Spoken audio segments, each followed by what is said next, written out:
A continuación se dirige a ustedes el doctor Nelson Darío Sotelo Torres sobre ejecución de proyectos para la implementación de normas internacionales de información financiera.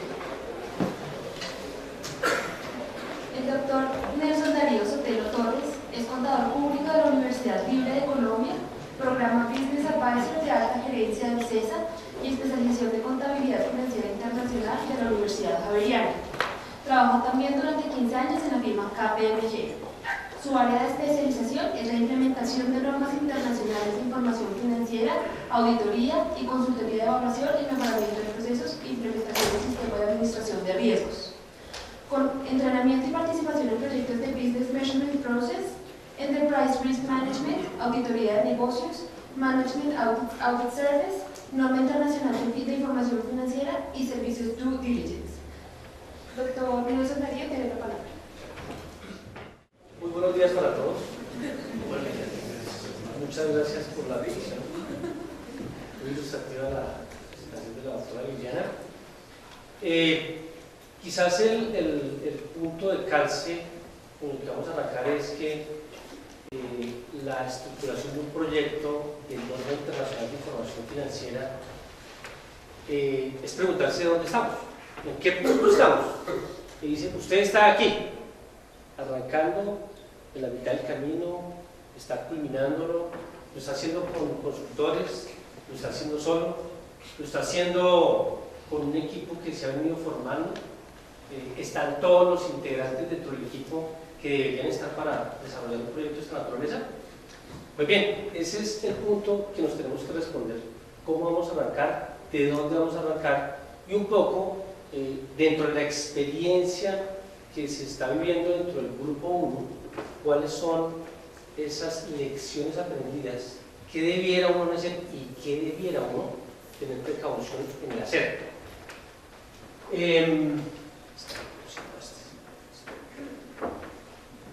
Hay una frase que arranca con Rita Mae Brown: el buen juicio proviene de la experiencia y la experiencia proviene del mal juicio. Una frase de reflexión simplemente para decir que las normas internacionales hoy son un tema de juicio y de juicio profesional. Cuando hablábamos anteriormente, la política contable para reconocer una alta de un activo, una adquisición de un activo, 2649, débito, se reconocen los activos en el débito cuando, bla, bla, bla, o crédito cuando, ta, ta, ta. Y esa era nuestra política. Es decir, nuestra política era el 2649 y la dinámica contable. Pero decir que teníamos una documentación de política contable, de manejo y de administración de la información financiera, realmente pocas empresas lo tenían, excepto las multinacionales que efectivamente sí tienen una relativa documentación proveniente de sus casas matrices, con una documentación que va prácticamente desde la parte estratégica hasta la parte operativa. Entonces es un tema de juicio que necesariamente va a estar involucrando a absolutamente las personas ejecutivas que toman decisiones de inversión, decisiones de adopción. Oiga, voy a adquirir una bodega, ¿será que en el proceso de adopción de pymes me voy por el costo, me voy por un leasing financiero? ¿Cuál va a ser, digamos, la estrategia para reconocer ese hecho económico? Este software que estoy desarrollando, ¿será que lo puedo capitalizar? ¿No lo capitalizo? ¿Es un gasto? ¿Es un intangible? O sea, decisiones que solamente se van a dar cuando uno va a leer línea a línea los estados financieros para establecer qué decisión voy a tomar yo como ejecutivo. Y es una decisión que tiene que ver con el negocio, no es una decisión que tiene que ver con el criterio solamente del comercial o del financiero. O sea, las normas de información financiera no es coger mi balance y decir qué norma le aplico al activo fijo, qué norma le aplico a los inventarios, sino más bien en mi negocio, ¿sí? En la interpretación de mi negocio, en la evaluación de mi modelo de negocio, cuál es la norma que, de acuerdo con su análisis y su evaluación, le aplica al contexto de mi negocio, ¿sí? Entonces es un tema que se tiene que analizar desde el punto de vista de esa estructura del negocio, de la dinámica del negocio, de la industria en el cual opera y en el cual opera. Bien, y viene una pregunta que es: ¿cuáles son los productos o los entregables que debe generar un proyecto de norma internacional de información financiera, sea cual fuera, grupo 1, grupo 2, grupo 3. ¿Sí? Y entonces, muchos dirán, no, pues es más sencillo. O sea, yo simplemente tengo que tener una política, unos estados financieros, unas notas, en fin, comenzar a decirse, yo debo tener un memorando de sustentación de a qué grupo yo pertenezco. Grupo 1, grupo 2, grupo 3. Pero ojo, sustentación. Oye, yo estoy creciendo de manera importante, mis activos están fortaleciéndose, mi mercado está más activo, estoy penetrando más mercado, de pronto sigo, aunque aplico en un grupo 1, sería mejor que aplico en un grupo 2, sería mejor aplicar una NIF plenas, o de pronto una pyme dice, no, yo soy grupo 3, porque es que quiero hacerlo más fácil, más simplificado, entonces me clasifico grupo 2 o grupo 3. O simplemente no hay un criterio, una documentación, una sustentación para poder establecer a qué grupo corresponde. El tema es que si no lo hago bien, yo puedo tener pues, unas dificultades porque ya salen unas normas que dicen, oiga, usted si está en grupo 1, se tiene que mantener en grupo 1, si está en grupo 2, si quiere pasar al grupo 3, y hay una serie, digamos, de condicionamientos o de elementos que tenemos que tener en claro para poder sustentar esta decisión. Y esta decisión hay que sustentarla documentalmente. Hay que ponerle en blanco y negro, poner los requisitos en los cuales yo definí que era grupo 2 y cumplo porque los salarios mínimos, los trabajadores, bla, bla, bla, bla, y dejarlo documentado. Y ese tema es un tema de documentación. Un juego de estado financiero bajo NIF, obviamente desarrollado bajo unas políticas de normas internacionales de información financiera aplicables al tipo de negocio en el cual yo trabajo. Y unas notas a los estados financieros bajo los NIF, que son las revelaciones. Y cuando dirían, no, pues somos entregables. O sea, realmente es relativamente sencillo, fácil, ¿sí? Pero resulta que cuando uno comienza a mirar en detalle, comienzan a encontrarse que hay más o menos unas 22 entregables que uno debiera tener controlado como ejecutivo de lo que es un proyecto de norma internacional. Entonces, la charla, este abrebocas, antes de mi conferencia de fondo, es simplemente para decir, señor empresario, usted sabe cuáles son los entregables que debe tener claros, controlados y debidamente sincronizados en la organización para llevar a un excelente éxito el desarrollo y la implementación de normas internacionales de información financiera.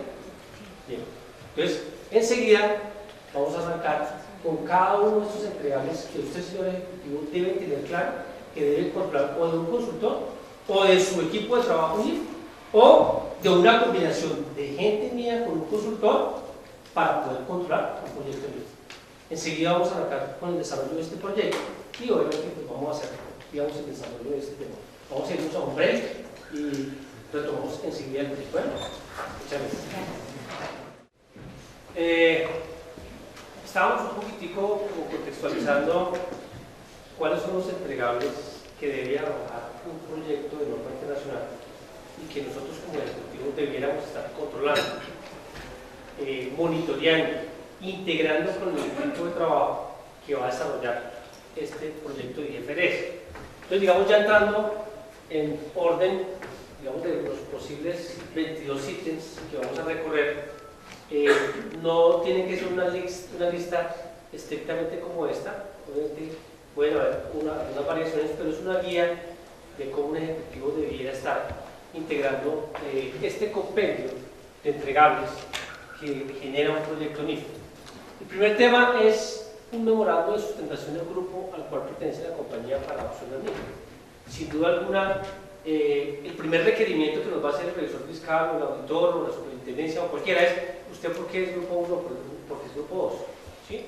Y digamos que antes de entrar, o más bien como preámbulo de este tema, quisiera hacer relación a un comunicado que sacó el Consejo Técnico de la Contaduría Pública y en el evento Crecer 2013, en donde los auditores hoy van a ser quizás los estamentos de control que nos van a generar una revisión mucho más exhaustiva de lo que es la aplicación de las normas internacionales de información financiera.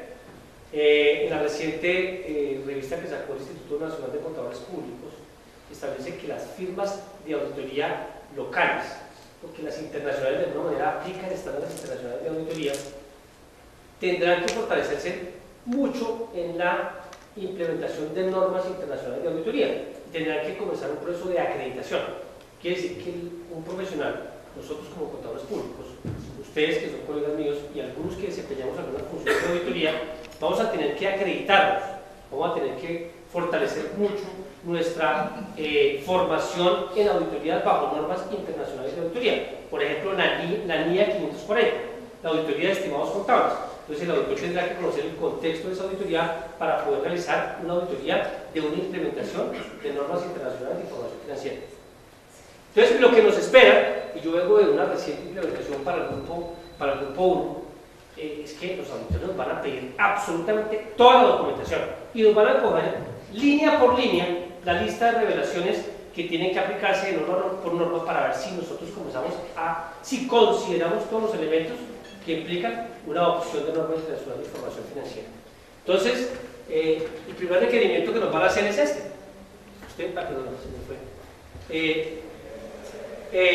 ¿Cómo sustentó usted que era grupo 1, grupo 2 o grupo 3? Y obviamente, si se escaló o no escaló la Junta Directiva para establecer la ruta crítica de la implementación de un proyecto de norma internacional. Segundo, este proyecto demanda una aprobación de recursos. Los recursos que son técnicos, recursos económicos, recursos que necesariamente implican abordar este proyecto de manera integral. Y esos recursos no se pueden, o sea, se deben tener en cuenta para efectos de garantizar que el proyecto va a tener toda una continuidad. Y obviamente ese tema tiene que quedar documentado en una junta directiva donde se han apropiado las partidas, los recursos para el desarrollo de un proyecto de norma internacional. Tiene que haber un comité NIF, un comité que establezca que los criterios de decisión, los criterios de política, las decisiones que se van a adoptar dentro de un proceso de adopción están debidamente soportados en unas actas donde fueron expuestas las diferentes razones, variables, factores que sirvieron de base para saber si me voy por el costo revaluado, por el costo, para ver si es un índice operativo, si es un índice financiero, para saber si voy a reconocer un intangible o no, para saber si las días útiles de unos activos fijos son las que están reconocidas bajo un método de reconocido valor técnico, etc.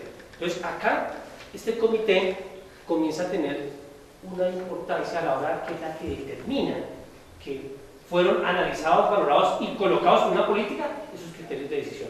Y ese comité es muy importante, porque como lo decía Liliana, no es solamente el contador, no es el contador el que tiene que definir cuáles son esos criterios de decisión, sino es el contador, es el financiero, es el dueño del negocio, el que contextualiza esas decisiones y consecuentemente las documenta en unas sesiones de este comité NIF.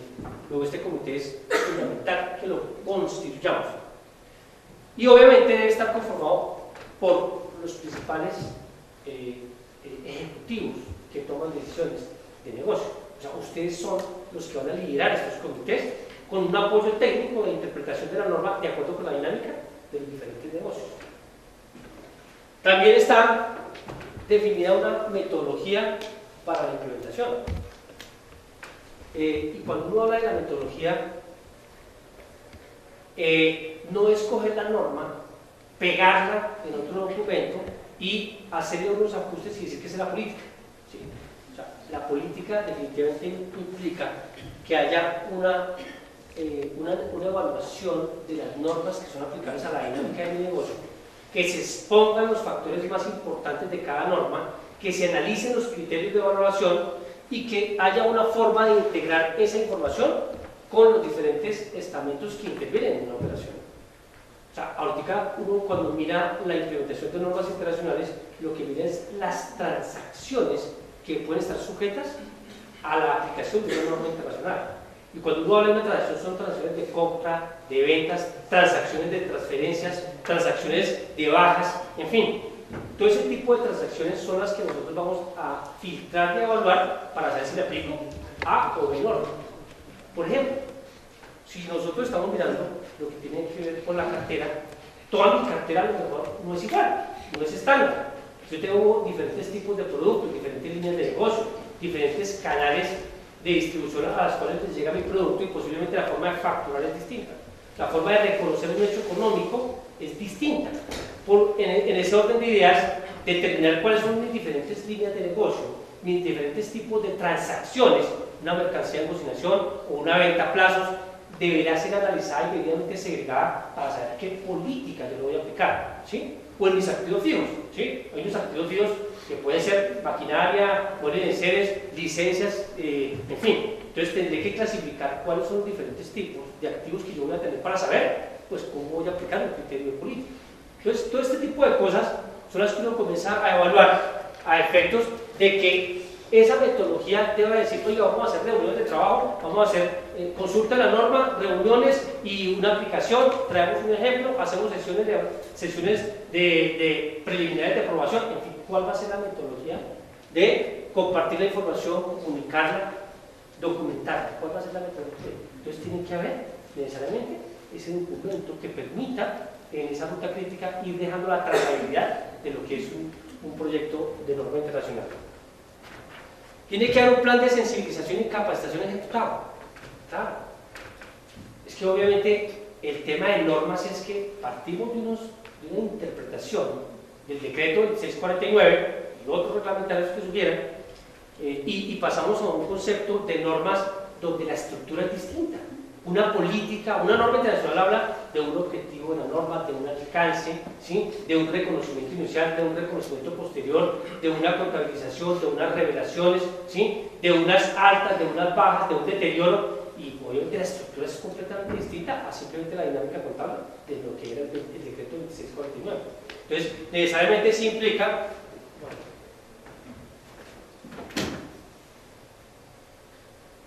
que debamos